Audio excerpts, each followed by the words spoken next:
Welcome back after the break. You're watching Indus News and I'm Fiza Jamal bringing you stories in detail. We start from Iran, which says U.S. sanctions against the Supreme Leader Ali Khamenei will fail. Tehran says the restrictions on Khamenei and Iranian diplomats have permanently closed the path to diplomacy with Washington.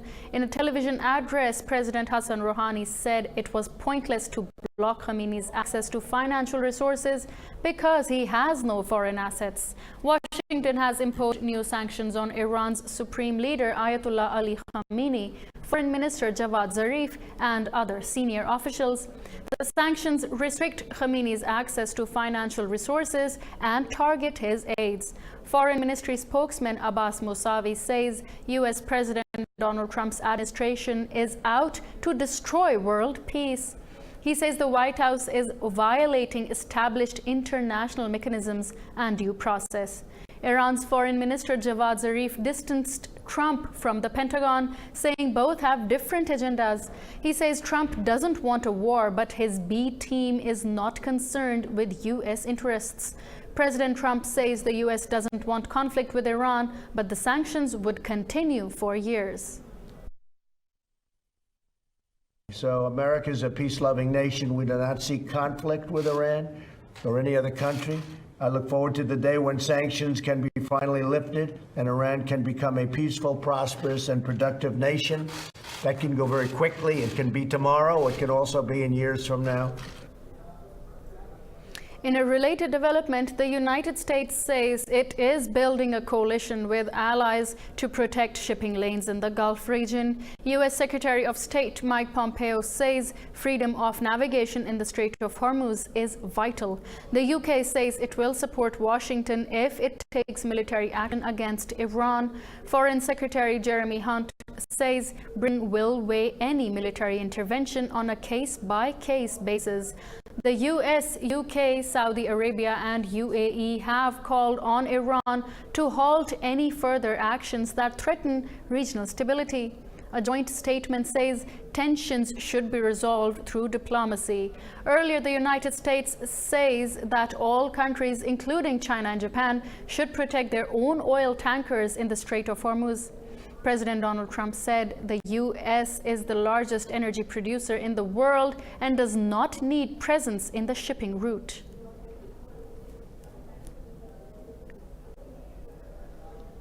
Moving on to India, where U.S. Secretary of State Mike Pompeo is going to begin his visit today to pursue closer trade and defense ties. But his visit comes amid frictions over trade and differences over punitive U.S. tariffs against its trading partners. Pompeo will seek a greater access for U.S. firms to India's enormous market. The two sides are also expected to discuss India's oil relationship with Iran, with India raising concerns about the ongoing tensions in the region.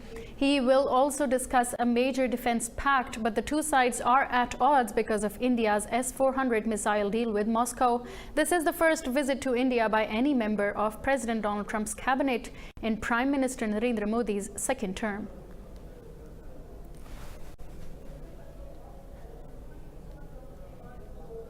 For more on this, we are joined by our New Delhi correspondent, Neha Punia. Thank you, Neha, for your time. So my first question to you is that Mike Pompeo's visit comes amid tensions with India over trade and the fallout of U.S. sanctions on Iran. Do you expect the recently re-elected Modi administration to be in the mood for compromise, or will take a tougher stance? The trade tensions with the United States have actually preceded Prime Minister Modi's massive victory last month. That's when you first had the US administration speak of wanting to revoke that specialized tariff regime called the Generalized System of Preference, or GSP, which allowed about 2,000 Indian products to land in the United States duty-free. Now, the Indian government's appeal to the Trump administration had been before the elections that hold this off till after the elections are over, and that's essentially what we saw in the first week of June. That GSP regime was revoked for India as well as a few other countries. So this is the lowest, if you ask experts, that Indo-US ties have been in the recent years. In retaliation to the revocation of the GSP, you had India levy retaliatory tariffs on 28 American products. We've seen Mr. Trump repeatedly target Prime Minister Modi personally over India's high tariff regime. He's unhappy, he claims, with the limited market access that American companies have to the Indian market, a market that's home to 1.3 billion people. He's also upset with the unfavorable trade balance that India has with America, about $21 million. Not too much when you compare it to the trade imbalance that China has with the US. And Neha, lately defense ties between the US and India have grown significantly, but India's order for the Russian S-400 air defense system is a sticking point. How will that affect talks on US warplanes and other weapons being built in India? You're absolutely right. That's in fact number 2 on the agenda as far as the American side is concerned. We've heard in the past the Trump regime repeatedly remind India that any kind of business with Russia after the election meddling row would essentially invoke sanctions against New Delhi. Now, so far India has not cancelled that deal for the S-400 missile system. It was signed last year when President Putin was here in New Delhi, and since then India has refused to cancel that particular agreement. But at the same time, it's also hoping to remind the United States that its defense partnership with Washington is quite robust. In the last decade, the defense partnership between India and US has been about $15 billion. I'm also being told by sources that on this particular visit, there's also going to be discussion of another massive defense deal between the two sides, amounting to about $3 billion. So, India's understanding has been that we have our own sensibilities, we have our own reasons to engage with countries like Russia and Iran. We have historic ties with both of these nations, and it's not possible for us to toe America's line when it comes to every particular issue. But at the same time, India has also expanded its defense engagement with the United States. Now, we're being made to understand that the concern in Washington, D.C. is when it comes to sharing of technical information pertaining to the manufacturing of these defense equipment. Prime Minister Modi is keen to push the manufacture of US technology-based defense equipment here in India locally, and the reassurance that the Trump regime is looking for from India is that there's going to be no sharing of this secret information with any other country, and that's the kind of assurance that we're being told India will provide Mike Pompeo. Is it going to be enough to allay America's concerns? We don't know yet as far as that is concerned, but also to remind you that this is just a precursor to the final engagement that will happen between both sides. Mr. Modi is going to be in Osaka later this week, where he'll engage with Donald Trump directly, the first meeting between the two leaders since 2017. So a lot is riding on that meeting as well. Right, and definitely we'll keep an eye on how this visit develops. That was our New Delhi correspondent Neha Punia. Thank you for your time, Neha. So, Secretary General North Atlantic Treaty Organization Jens Stoltenberg praises Pakistan's positive role for regional peace. Meeting Foreign Minister Shah Mahmood Qureshi at Brussels, Stoltenberg appreciated Pakistan's crucial role in the Afghan peace process. The Secretary General said NATO wants to work with Pakistan on bilateral understanding and regional stability. Responding to the statement, Pakistan's Foreign Minister Shah Mahmood Qureshi said Pakistan shares NATO's vision for regional peace. Qureshi called for more frequent Pakistan-NATO interaction to build the relationship further.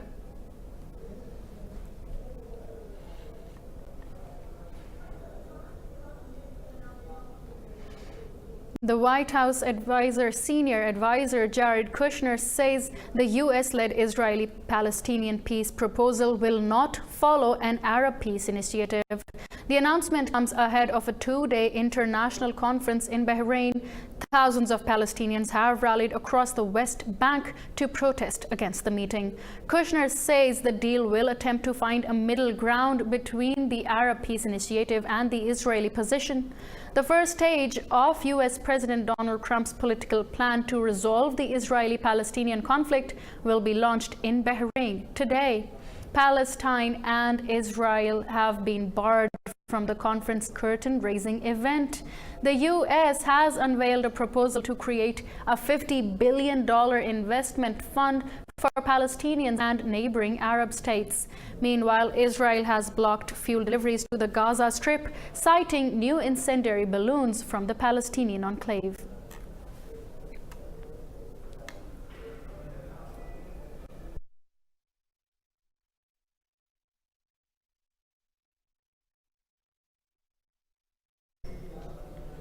Kuwait's parliament has called on the government to boycott the US-led Bahrain conference that will discuss Washington's peace plan for Palestine.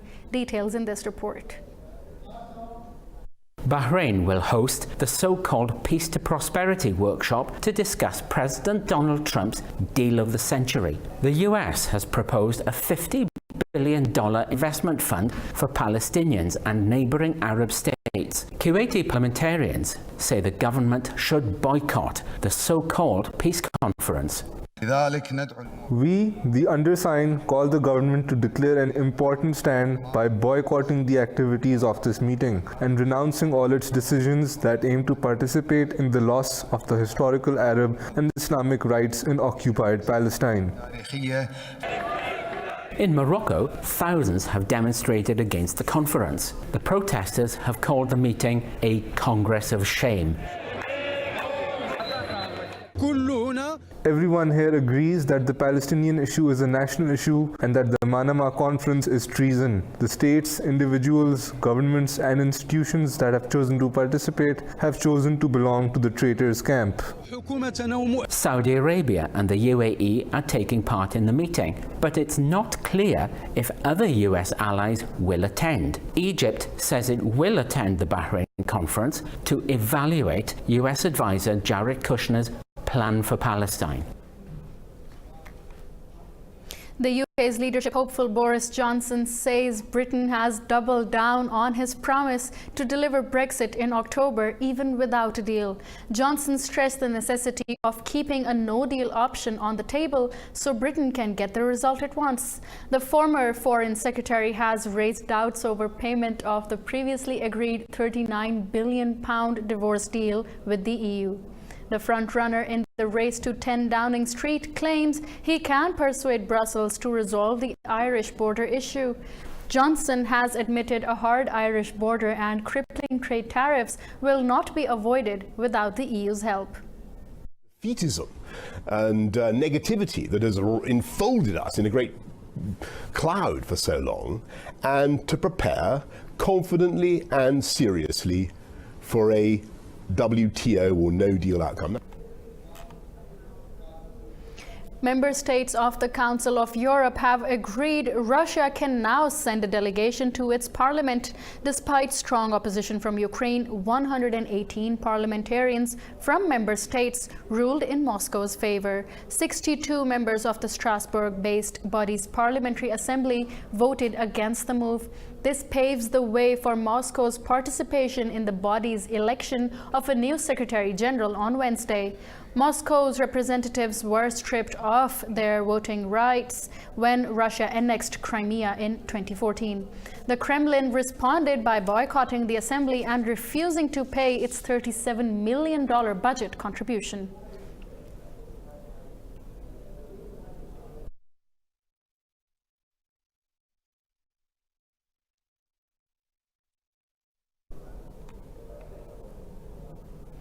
Dozens of students have been protesting in Khartoum near the military headquarters. Sudanese security forces used violence to break up the students' demonstration against the ruling generals. The intensity and frequency of protests have dwindled since the military killed over 100 protesters on June the 3rd. The African Union and Ethiopia have since stepped up diplomatic efforts to resolve the crisis in Sudan.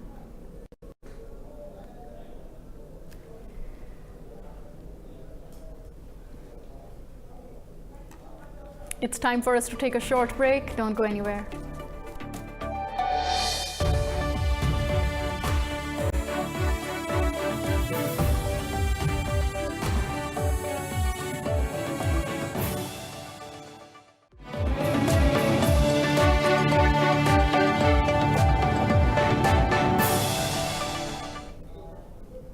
Welcome back. After the break, we'll move on to our next story. The forces of the UN-backed government and Khalifa Haftar's army have exchanged their dead via Misrata's Red Crescent Society. The Libyan army says it retrieved 3 bodies from Khalifa Haftar's militia killed in recent clashes south of Tripoli.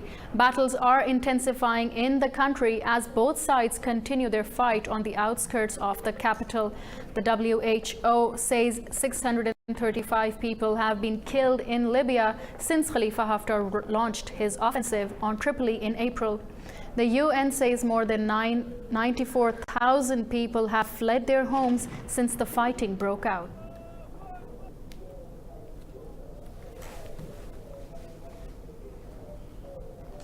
A pilot has died after 2 German fighter planes collided head-on in the country's Mecklenburg state. The pilot of the other Eurofighter Typhoon jet was able to eject safely and survived. The accident left debris spread across 2 different crash sites, with police warning locals not to approach. The pilots were part of a trio formation of Eurofighters flying on a mission near the city of Rostock. The warplanes were part of the Tactical Air Force Wing 73, specializing in general air defense. They were the first 2 Eurofighters Germany has lost since it began flying them in 2004.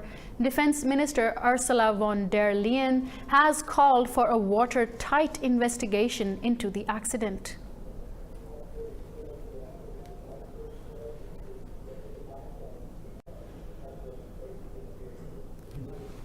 Record temperatures have been predicted across northern Europe this week, with a heat wave looming. France, Germany and Belgium are on high alert to cope with the extreme temperatures. German agencies have warned the heat wave will break past records and could spark forest fires. Brussels is advising people to stay indoors and keep themselves hydrated. French agencies are predicting temperatures of up to 40 degrees Celsius. The President Emmanuel Macron says citizens should not ignore warnings about the searing heat. The authorities in Paris have set up cool rooms in municipal buildings and installed extra drinking fountains. Scientists say heat waves on this scale prove the Earth's climate is changing because of burning the fossil fuels.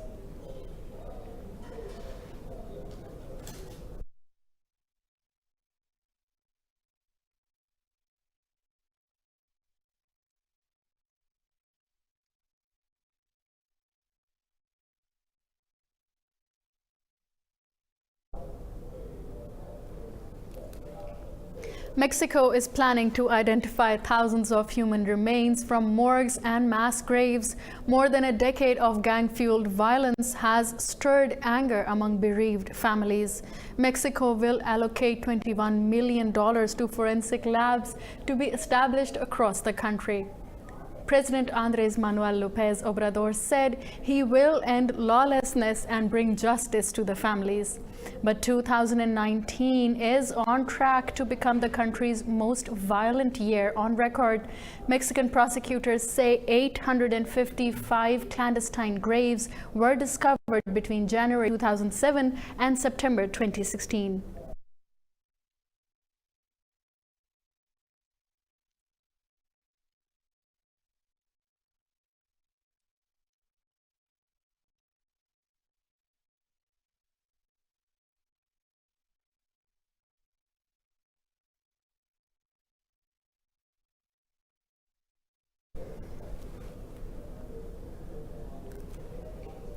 A suburb of Johannesburg in South Africa has turned into a little heaven as graffiti artists' playground. Residents welcome prominent artists with clean for eye-catching artworks. More in this report.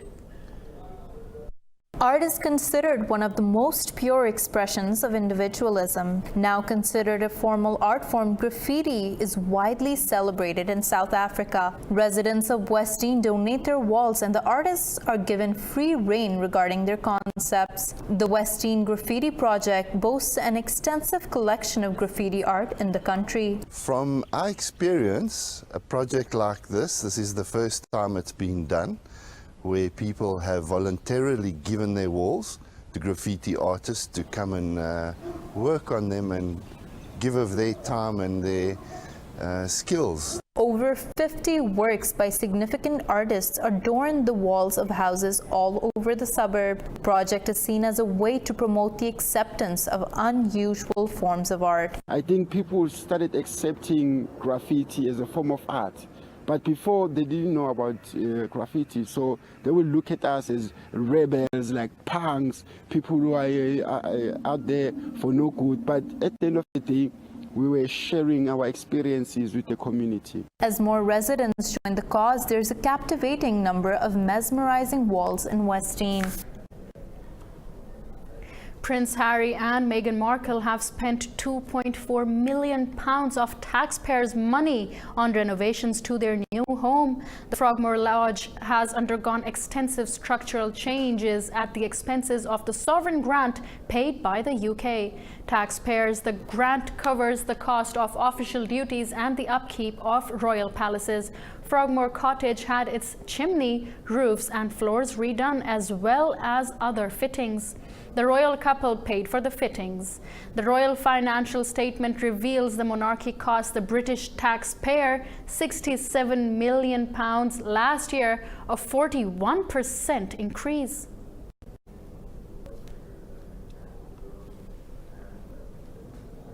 The crew from the International Space Station's Expedition 59 has landed safely back on Earth in Kazakhstan. They carried out the first DNA editing in space and recycled 3D printed materials.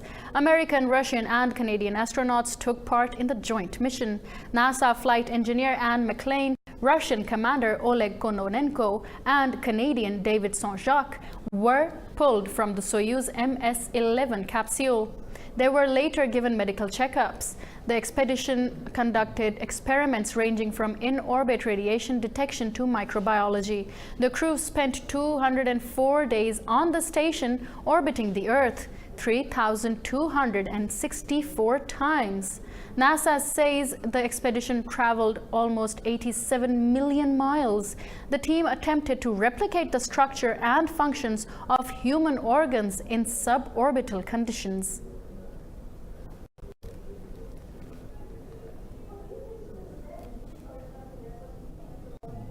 It has been 1 year since it became legal for women to drive in Saudi Arabia. Putting women behind the wheel is seen as the most visible symbol of the kingdom's modernization drive. More in this report.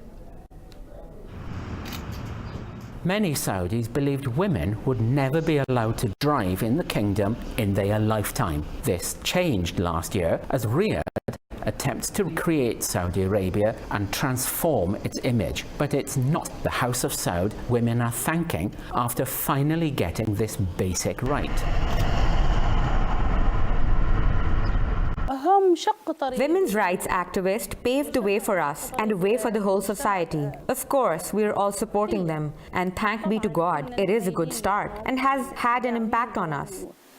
It's expected that 3 million women could receive driving licenses by 2020, but there are only a handful of driving schools in and around Saudi cities. The ban on women driving was lifted, but unfortunately, there was no firm organization for tests and trainings. They opened few places which can't handle the number of people that wanted to do driving tests and trainings, and for this reason, some applicants didn't get their licenses yet.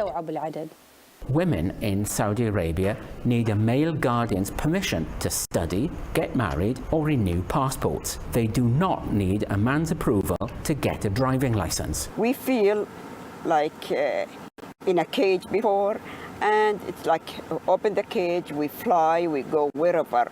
That's what we felt, all the Saudi women. It's not clear if women have any legal recourse if their families prevent them from driving. While some progress has been made, 11 activists who campaigned for the right to drive are still in prison.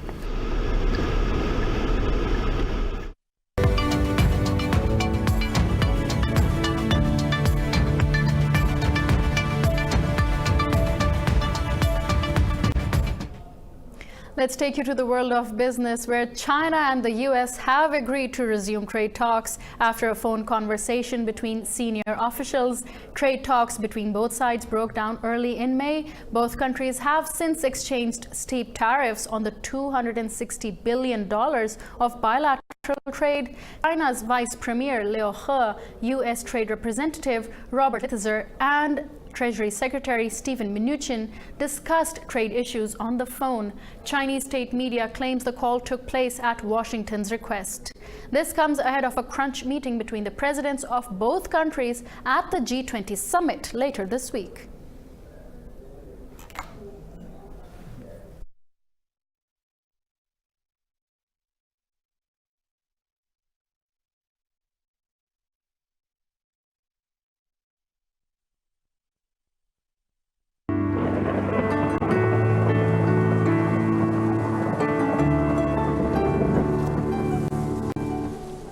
Now it's time to show you what the weather is looking like today around the globe.